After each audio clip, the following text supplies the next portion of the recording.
अस्सलाम वालेकुम। मेरी यूट्यूब फैमिली खुश रहें अपने लिए और अपनों के लिए।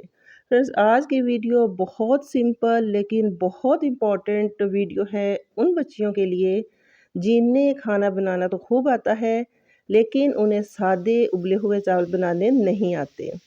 आज उन बच्चियों की फरमाइश पर मैं बनाने जा रही हूँ बिल्कुल प्लेन बॉयल्ड राइस कि किस तरह उनको परफेक्ट वे में हम मेहमानों के आगे पेश करने के लिए बना सकते हैं।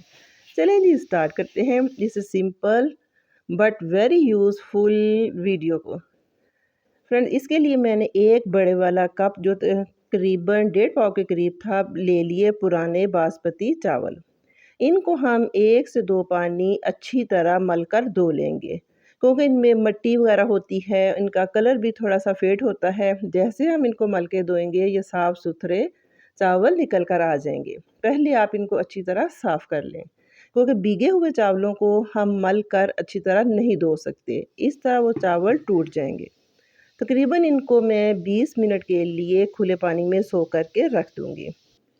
20 मिनट के बाद हम लेंगे जनाब एक खुले मुंह वाला बर्तन क्योंकि पुराने चावल अगर हम 1 कप उनको बॉईल करेंगे तो तैयार होकर तकरीबन 2.5 कप चावल बन जाएंगे। जी, यही इन पुराने बासमती चावलों की खसूसियत है। अब हम पानी को इतना पकाएंगे कि बॉयल आने के करीब हो जाए। जी, टिप नंबर 1 कि हमने खूब खोलते हुए उबलते हुए पानी में चावलों को नहीं डालना। इससे फौरी तौर पे चावलों का ऊपर वाला हिस्सा गल जाएगा और अंदर से चावल कच्चे रहेंगे। इतना ख्याल रखेंगे कि जैसे हम चावल डाल लें उसके 1 से 1.5 मिनट बाद उसको बॉयल आ जाए। जी, हमने डाल दिए इसमें चावल। इस स्टेज पे मैं डालूँगी इसमें नमक, क्योंकि अगर हम खाली पानी में नमक डालेंगे तो हमारा देच का वो जो पॉट होगा हमारा वो अंदर से काला हो जाएगा। टिप नंबर 2 देती जाऊँ, नमक हम इसमें इतना डालेंगे कि जब हम इस पानी को चखें तो हमें हल्का सा इसमें नमक तेज़ लगे, क्योंकि चावलों की मिकदार से तकरीबन 2 गुना ये ज़्यादा पानी है। ये देखें फ़ौरी तौर पे बॉयल आ गया है। अगर आप चाहें तो इस जगह पे इसकी जो ऊपर जाग आई है वो उतार लें, लेकिन मैंने अपनी तसल्ली की हद तक इन चावलों को बहुत अच्छा वॉश किया हुआ था।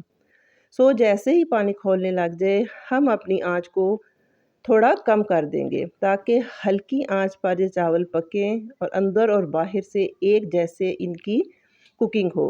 अब हम चख इनको टेस्ट करते हैं। तकरीबन ये 98% तक चावल हमारे गल चुके हैं। अब हम इनको अच्छी तरह कर लेंगे स्टेन। अब उसी बर्तन में मैं जो डालती हूँ 1 चम्मच भर के डालती हूँ देसी घी का, साथ डाल देती हूँ थोड़ा सा पानी। जी हाँ, ये है ना कि आपके लिए बड़ी ही नई और परफेक्ट टिप। थोड़ा सा पानी डालने से ये होगा कि घी और पानी मिलके फौरी तौर पे बनाएंगे स्टीम।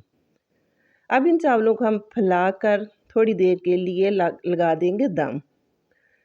दम से मुराद एक हम लेंगे टॉवल या अपना किचन नैपकिन, उसको इसके लिड पे लगाकर हल्की आंच पे थोड़ी देर के लिए रख देंगे। नीचे जो हमने घी और पानी डाला है उससे हो जाएगी फौरी तौर पे स्टीम और चावल फूल के हो जाएंगे डबल। अब हम थोड़ी सी खूबसूरती बढ़ाने के लिए बारीक कटा हुआ डाल देंगे धनिया। ये ऑप्शनल है, मैं जस्ट वीडियो के लिए या इनको खूबसूरत दिखाने के लिए इसमें हल्का सा धनिया डालती हूँ। ये कि जी हमारे बहुत खुशबूदार सिंपल खिले खिले मज़ेदार से बॉयल्ड चावल बनकर तैयार हैं। आप इनको किसी दाल के साथ, किसी ग्रेवी के साथ इनको एंजॉय कीजिए, इनके ऊपर दूध शक्कर डाल के खाएं। उम्मीद है फ्रेंड्स आपको आज की ये बहुत अमेजिंग और स्पेशल उन 2 बच्चियों ने जिन्होंने मुझसे खिले खिले चावलों की फरमाइश की थी। टेक केयर, अल्लाह हाफिज़। लेकिन मैं